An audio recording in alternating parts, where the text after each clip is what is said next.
my lovelies, I'm Denise O, the author with no last name, and in today's video I'm going to go over the branding of Calico and what we can learn from it. A quick note, because I've had comments on previous videos about me being too hard on games. I am coming at this from an industry marketing perspective. This is supposed to be educational and answer the question of what makes this game stand out from every other game. In the advertising and marketing industry, it is common to throw 25 ideas onto the floor before you get a new one. So if I seem tough or mean or not fair, then may I say art school is not for you? Calico and Peachy Keen Games doesn't have to worry here, because as my title card said, the perfect branding of Calico. So what is a brand? A brand is a particular product or image given a name and sold through distinctive design. There are 4 elements to a brand: genre, target market, visual aesthetic, and core value theme. All of these need to work together and support each other to make a solid look and story, one that is consistent and unified. Usually, I go over things in that order. What type of game? Who is it for? What does it look like? And what is the game about? In this case, I want to start with the core value and theme and use Calico as an example of what the game is about, influencing the entire brand from visual looks to who they are trying to sell it to. Calico is, according to their marketing, magical girls wanting cat cafes and a cozy, unabashedly femme cat cafe simulation game.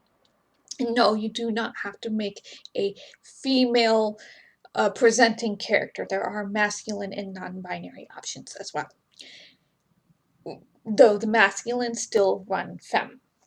And this is one of the few games I've played that has taken the theme of their game and built and interconnected their different parts of their brand this well.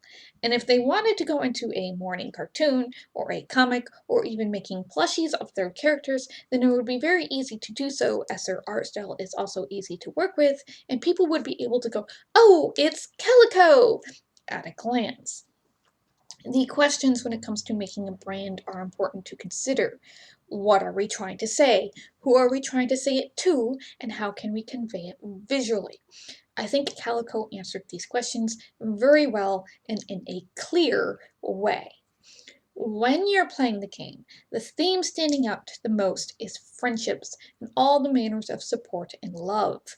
You have the romantic established relationships of Sunny and Blossom and Maya and Freya. You also have the supportive friendship of Lumi and Autumn. You have Estelle trying to take care of Ash, and Ash wanting to make her proud in this student-teacher and employer-employee relationship. Poppy is proud of his daughter Lily, and everyone is respecting Kai's choice to be an introvert alone out at the lighthouse.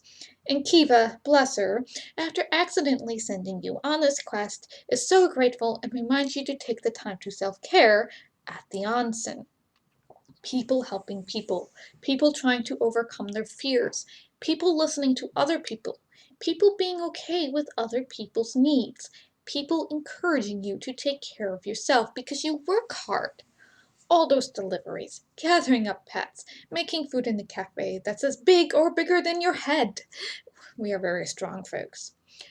While they wanted to make the game LGBTQIA plus friendly, and there are LGBT couples in the game wasn't about it. It was more, these couples are there, they are lesbian couples, and that's so normal to be unremarkable. It's there, but it's not the focus, which is what makes it work. I want to make a Good Omens reference here. So in Good Omens, we know Aziraphale and Crowley are in a relationship, and they cannot always define what that relationship is. Friendship, romance, frenemies. The story, though, isn't focused on their relationship. The story is more focused on stopping Armageddon and the war between angels and demons. And that is why the relationship works, because the story is there showing you the relationship rather than trying to tell you about it. There are other things to also be doing and showing and telling, so they take the time to build the relationship. They took this a step further in the show and even treated it like a typical, very long slow burn, enemies to friends to lovers type of relationship that is still ambiguous enough you can still interpret it the way you want because celestial beings and the lack of gender. Now, the story in Calico isn't long enough to build these relationships. They are still shown to us through character dialogue and yearning. There is a difference between a book and a game and the amount of time and words you get. Unlike many of the cafe simulation games that stick you in the cafe and never let you leave it, and you don't make friends with any of the patrons who come to your cafe as you grind in 10-minute loops serving everyone else treats to make money to upgrade your cafe, Calico instead takes an open world approach where the story is the focus as you go about the town to make friends with the people so they will come to your cafe, give you new recipes, and buy treats as they play with the cuddly pets. This is a game that I've said in my review that if you can read, you can play it. It's very relaxing.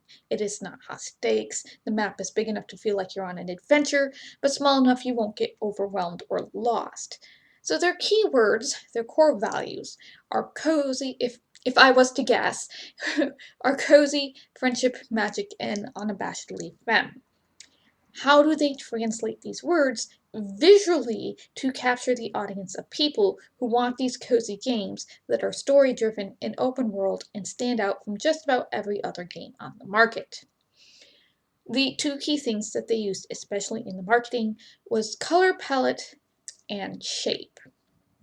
In art and marketing, and you may not realize it, but from an early age, you have been programmed to have emotional responses to color, and some of these are the universal brain of mankind type of things, others are programmed into you without you realizing it, and others yet again are you having favorite colors and preferences over other colors. Color psychology exists and is very intriguing if you want to dig into it. There are meanings behind the colors, and these have changed over time and may change again. So Calico went with a soft pastel color palette for most of the game, and then for Golden Grove and Witching Woods area, they added in some tonal autumnal colors, things that are earthy and make sense for those areas. Nothing really bright and saturated in this game. There are no real deep true blacks. This gives the game a soft watercolor effect that is emphasized by their use of ink and sponge effect textures. So the very few bright colors do pop, which is a good thing. They don't get lost. Pastels are not something often used in the gaming space because many games are trying to either get the super realistic effects or they're going for the bright saturated colors to attract the attention of young children. Pastels are more evocative of spring, Ostara, or as the Christians call it, Easter. For many Western countries, not Eastern Europe, waxed eggs versus dyed eggs being a thing. Pastels are also attractive to young children and much easier on the eyes. Pastels are generally used in the cosmetic industry for packaging, the baby wear industry because babies look so cute in pastels. Spas will use pastel colors to try and induce relaxation, and some candy companies will use pastels as well to sell their sweets. You'll also find pastels at seaside towns on the buildings quite a bit. Aqua is popular in sea-type decorations, but yellows and pinks and corals. Outside of the sea stuff, one of these industries have in common when they are using pastels is they are trying to attract women to buy their products. Pantone, the authority on colors, it feels, makes books with color themes, and they'll label these themes with emotion words. Pastels get labeled as romantic, or luscious and sweet, or relaxing. By using these pastels in their game, they are conveying they want a market who likes cute and feminine type things, and the game will be sweet, friendly, and relaxing, just by colors alone. This ties back to their themes of magic and cafe sweets and friendly animals and people. When you reach the Golden Grove and the more muted colors, when you add muted colors like that to pastel, the emotion word is capricious. which has other synonyms of diverse, unexpected, you know, whimsical. Calico is very whimsical. This color palette is very important to subconsciously convey this as a game that is, about selling sweets and making friendships, and magic can be very whimsical. It's doing this, and you may not even realize it's doing it. And because not many games use pastels as a major color palette, it makes them stand apart right off the bat. Now, many people might think that next to these other brighter games in the lineup, they're going to look washed out. Okay, I can get that argument. And if you don't like pastel colors, this game isn't going to be for you. The pastels have the merit of being a distinctive design feature. The next distinctive design feature that makes them stand out is the fact that they use a lot of style of art based on circles. Now, this might sound crazy to you, but circles and ovals read as friendly and more female leaning, while squares and triangles with sharp edges read more businesslike and male leaning. Round edges don't hurt us. Sharp square edges or triangular shapes do hurt us. Why one is female and the other male goes all the way back to ancient art, and this is older than dirt. It'd take way too long to get into. For the moment, please take my word for it. So, think of the characters in, say, old Disney cartoons, like Steamboat Willie, aka Mickey Mouse and his friends. They were all made of circles. When the animators of Lilo and Stitch were going to do the movie, they wanted a style that was friendly, approachable, and to contrast with this cute and fuzzy cuddly creature was acting badly. Like a child hyped up on coffee and sugars who's never had a parent to tell him no. He could be friendly, approachable, and good if only he had a family, or a friend like Lilo, to teach him. Not that Lilo is much better at times. So they went back and evoked the old Disney style of circles and rounded shapes and character designs and even building and ship designs. The Mini Cooper, when it was being redesigned, and in the original design itself, but specifically in the redesign, they wanted a more gender neutral type of car, so they used a mixture of circles and squares to appeal to both male and female market. Yes, I have a book on it, and that is literally what they said. The anime leading style of Calico has very rounded shapes, from the character designs to the round shapes of the leaves of the trees and the curves of the bridges and the rounded blurred spots of the tree textures. There are very few hard square edges in Calicos, and those are mostly in the buildings. In the traditional building design, it is very difficult to get away from squares and rectangles, but even the buildings will have rounded top windows or round or circular decorations to them, so they feel more gender neutral than male. Plus, many are overgrown with flowers to soften them and give that feminine cottagecore type of aesthetic. The city buildings are all pastels, so even if they're big square blocks, they're still friendly. It's hard to have a mean pink building, okay? Even the map of Calico is a rounded star shape with a heart in the middle. It's cute and pretty and makes it easy to block different areas off at the same time. Combined, the colors and the shapes make the game to be pretty and approachable. This will grab at a certain market of people who want the pretty, approachable, cozy type of pastel, magical world that the creators of Calico, Kels and Andrew, have come up with together. This type of visuals will attract the young player. It will attract the player who loves cottage core. It will attract the LGBTQIA plus community with its gender fluid character creation system. It will attract the plus size community because you can make plus size models in this game. It will attract animal lovers and those who want story over grind, the explorer player type of market. If you have ADHD or any anxiety or aren't neurotypical, this is a relaxing game you can play for a few hours to calm down. Now, the game mechanics aren't as immersive as, say, Animal Crossing or even Stardew Valley. It is definitely a story-driven type of game and a cafe community simulator with a side of decorating, and not a farm game or even an active serve your customers cafe game, because relaxing and running around serving customers don't actually jive together as game goals. Active cafe game mechanics like that are actually rather stressful. If stressful and cozy aren't antonyms, they should be. Game mechanics can always be added if they serve the story and theme of the game. The ones they have are simple and at the same time fun, and I wouldn't want to lose that simple and fun aspect to the game. Focus on what it does best, the exploring, the story, and the character relationships. The anime style of the main character will also attract a younger audience, or an audience who loves those types of designs. The head is round, the silhouette and shapes of the body are rounded, they aren't really any sharp hairstyles, and the anime style is very easy to work with and adapt to other things like comics and cartoons. It's approachable. The colors and the shapes combine together to convey the theme in their logo. The name is good because Calico is a coat color combination of cat. It kind of rolls off the tongue because of the repeated C sounds and the middle L. It's a very friendly type of sound, like Camaro, which is a take on camaraderie, by the way. Calico cats are considered lucky in most cultures, with the Japanese taking calico cats with them to sea to guard against misfortune.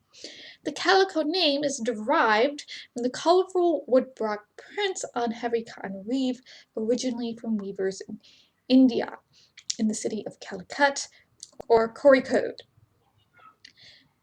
Behind the name aside, calico cats are known to be a bit sassy and spunky, but overall sweet, loving, and loyal cats. They like cuddles and affection even when they are being independent, much like torties. So if you know anything about cats, then the name itself is going to be evocative of lucky, sweet, and affectionate. The letters of the logo are all rounded shapes, with the C and the O having cat ears, and the O itself looks a bit like a donut. The I has a star for a dot, making it look like a magic wand. So if you know there is magic in this game, then the star might say to you, "Oh, magic!" Or it could be a cute thing like many young girls do, putting shapes on the I in their writing. You know, stars, hearts, flowers. Something to make their writing look attractive. And there's an entire thing about mechanical pencils and the kawaii movement in Japan. It's a trip. If you ever want to look it up, I strongly suggest you do. The logo is patterned in the white, a medium orange, and a deep gray of a calico cat coat. It's closer to a diluted calico than a strong calico. So cats, magic, and sweets in one logo that is approachable and friendly. It has a relatively simple silhouette, and the thick stroke around it makes it legible at different sizes. It's a very strong logo as it reflects the theme of the game and the colors you're going to find in the game. And if you're going, "Jenny, you are probably putting more thought into this than they did."